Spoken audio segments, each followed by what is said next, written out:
Oda a lâché une phrase légendaire, et on l'a dit au début, comme quoi, euh, il a dit comme quoi ces deux personnes, quand ils s'affronteront pour le One Piece, l'issue du combat serait différente de ce qu'on s'attend.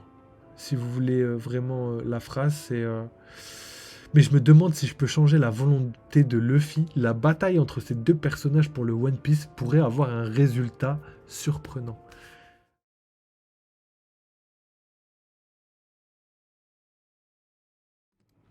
Ah, déjà, il m'éclate. Déjà, il m'éclate. Il a tout résumé, je pense. Et grâce à lui, on a validé énormément de choses. Après, vu qu'on le manga a pas validé ce qu'on a dit, mais il a validé mes théories en tout cas. Tout ce que nous on a dit. N'hésitez pas à les regarder là sur YouTube. J'ai fait 2 ou 3 vidéos sur Barbe Noire et je vous expliquer toute la puissance, tout le potentiel qu'il a. Et avec Rio, on est sur la même longueur d'onde, donc ça fait plaisir. Donc pour revenir à la vidéo, on fait une petite analyse. Après, ce sera tout pour ce live. Euh, Barbe Noire. Donc comme on l'a dit, Barbe Noire, déjà c'est un empereur. Il a une résistance légendaire comme Marco a dit à Marineford. Il a 2 fruits du démon, donc potentiellement 2 éveils. Ça m'étonnerait même pas qu'il en mange un troisième pour pouvoir alimenter son pouvoir et devenir l'homme le plus puissant du manga, tu vois, ça m'étonnerait pas. Mais déjà juste avec 2 fruits, il est colossal. Ensuite, il y a aussi les paroles de Shanks, qui lui-même dit que Barbe Noire est très très fort, qu'il faut pas le sous-estimer. C'est lui qui le dit quand il dans la discussion de Barbe Blanche, et il dit aussi que il a été capable de lui faire une cicatrice et que cette cicatrice, il était sur ses gardes quand il lui a infligé. Donc en gros, il l'a pas fait de manière sournoise. Il l'a fait juste parce qu'il était très très très très fort. Donc notez ça les gars. Ensuite, pour en revenir au scénario, c'est vrai que de temps en temps, ça j'adore quand Oda fait ça, il victimise Teach. Teach par exemple, on le voit à la prison, il se prend un coup comment s'appelle le gardien de prison là, avec le fruit du poison, il se prend un coup de poison et il est KO. Si Shiryu était pas là, il était mort. Ça c'est trop lourd. Ensuite, à, face à Barbe Blanche quasi mourant, il prend quelques patates, il commence à le supplier, à lui demander de l'épargner. Il lui dit père, s'il te plaît, tu peux pas faire ça à ton fils, tu vois. Ça c'est légendaire. Et là récemment, il le fait combattre face à comment il s'appelle, l'eau. Et l'eau lui inflige de gros dégâts. Et on pourrait penser, avec tous ces éléments, ça pourrait corroborer le fait que Barbe Noire serait pas si puissant que ça. Et qu'en fait, il volerait, entre guillemets, sa force de cette manière, tu vois. Enfin, qu'il s'en sortirait grâce à son intelligence et tout. Mais rappelez-vous ce qu'on a dit par rapport à Shanks. Shanks lui-même l'a dit que Barbe Noire était quelqu'un de très fort. Regardez Kaido. Kaido, quand il parle de Shanks, il dit quoi? Il dit Shanks, c'est quelqu'un de très fort.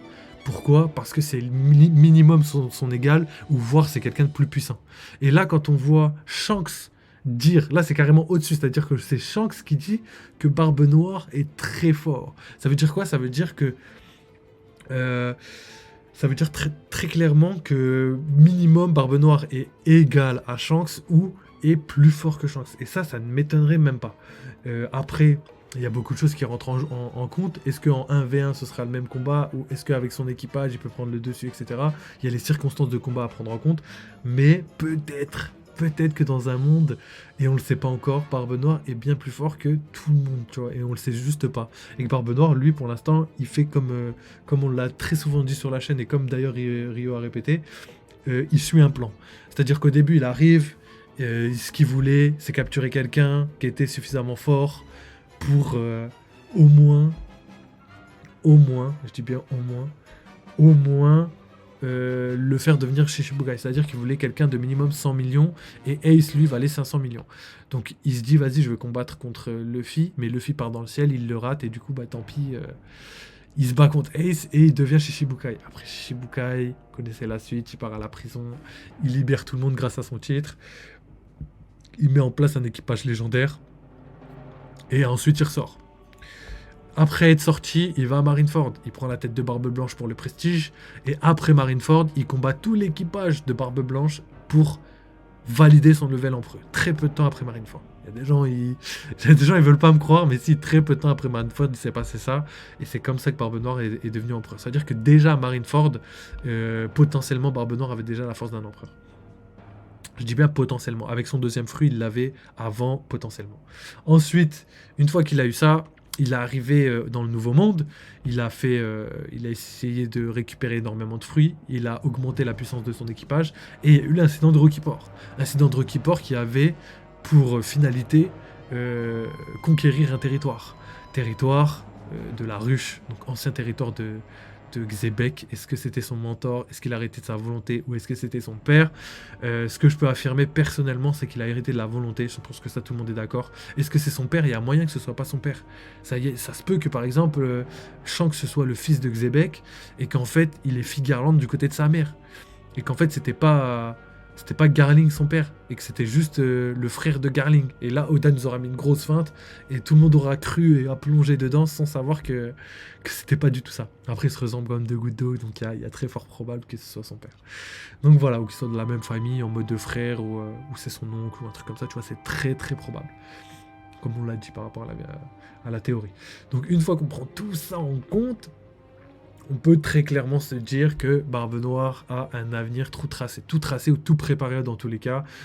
On sait que les prochaines choses qu'il a sont en rapport avec soit Kobe, soit Garp, parce qu'en fait il a capturé Kobe pour l'échanger contre un titre de roi pour devenir roi d'un pays et faire partie du gouvernement mondial.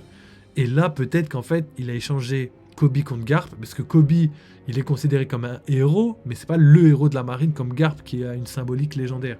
Et échanger Kobe, ça marche pas parce qu'il fait partie des Sword, mais échanger Garp, je sais pas, pendre Garp ou tuer Garp devant tout le monde, ça mettrait un coup de plus à la marine, et ça je pense que même le gouvernement mondial peut pas se permettre ce genre de choses.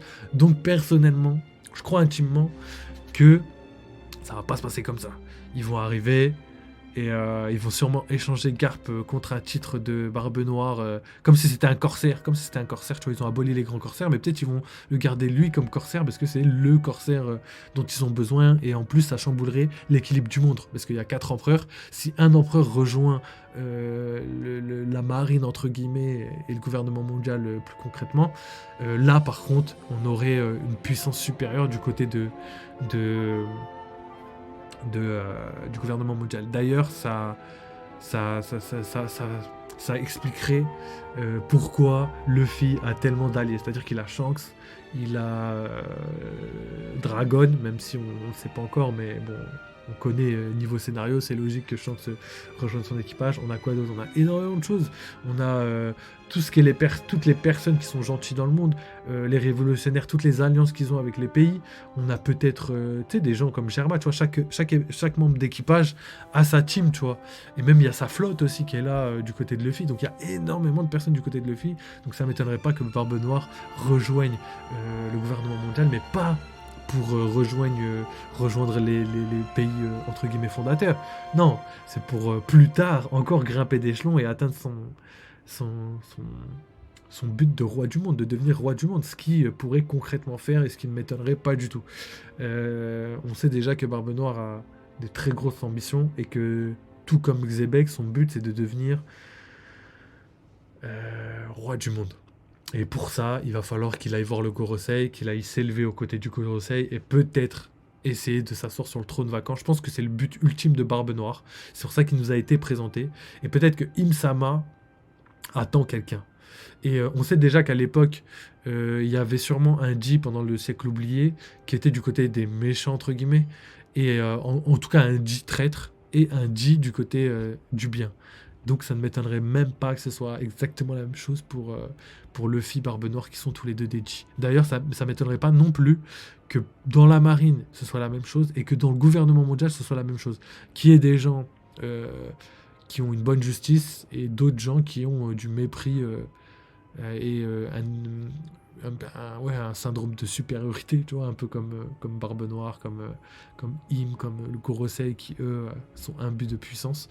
Donc voilà, je pense que vous avez capté le potentiel de Barbe Noire. Donc quand on sait tout ça, on peut se dire que Barbe Noire, il a tous les éléments requis pour devenir quelqu'un de colossal et de quelqu'un de très très fort.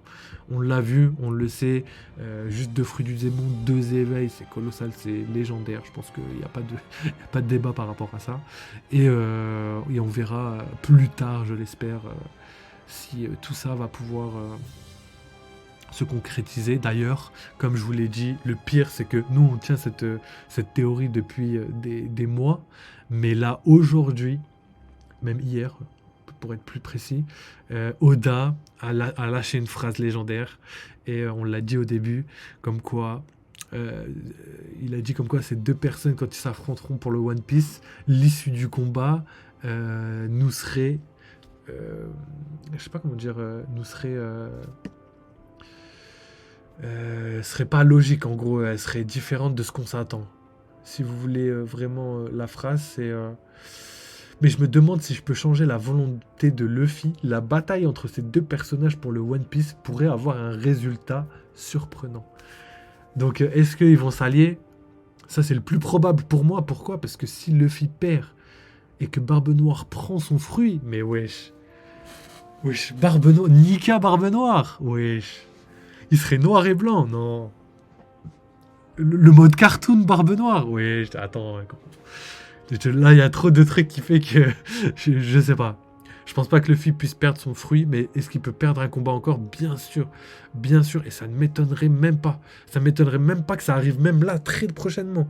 Parce que là, si Oda l'a dit là, maintenant, cette information, c'est sûrement parce que ça va pas tarder à arriver. C'est sûrement parce que ça va pas tarder à arriver. Jamais il lance des informations comme ça, ultimement nécessaires, pour que ça arrive dans 100 ans, tu vois. Et après, si ça arrive pas maintenant, évidemment, ça arrivera plus tard, mais je sais pas, là j'ai l'impression que ça va être très très proche. Là il nous donne beaucoup d'informations, là on mange bien, niveau One Piece on mange bien. Donc voilà, c'est tout pour aujourd'hui, 1h30 de live, on s'arrête ici les gars. Donc merci d'avoir rejoint la team, surtout à Idinal et Théo du coup qui ont rejoint la team aujourd'hui. Merci du coup à Nous DVM, il y a HYT Ginal qui est venu aussi, il y a Théo aussi qui est venu, il y a beaucoup de monde aujourd'hui qui sont passés sur le live, donc ça fait grave plaisir. Nathan aussi, salut frérot, on se retrouve très bientôt, t'inquiète. Et on s'arrête là, même toutes les personnes qui sont passées aussi sur le live, je vous ai vu, donc merci beaucoup les gars.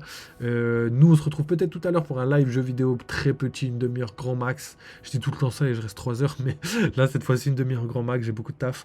Et après, demain on a quoi? Demain je viendrai pour une journée full jeu vidéo. Et la vidéo du Mont Corvon, et d'ailleurs de Goji, on l'analysera, je crois que Goji elle sort plus tard. Je sais pas si elle est sortie ou pas, mais on analysera ça mardi ou peut-être plus tard parce que pendant 2 jours je serai pas là. Donc je pense pas que je vais pouvoir live. Donc voilà. Merci les gars d'avoir suivi. Oubliez pas, vive One Piece, vive les jeux vidéo et à très bientôt. Allez, ciao les mecs.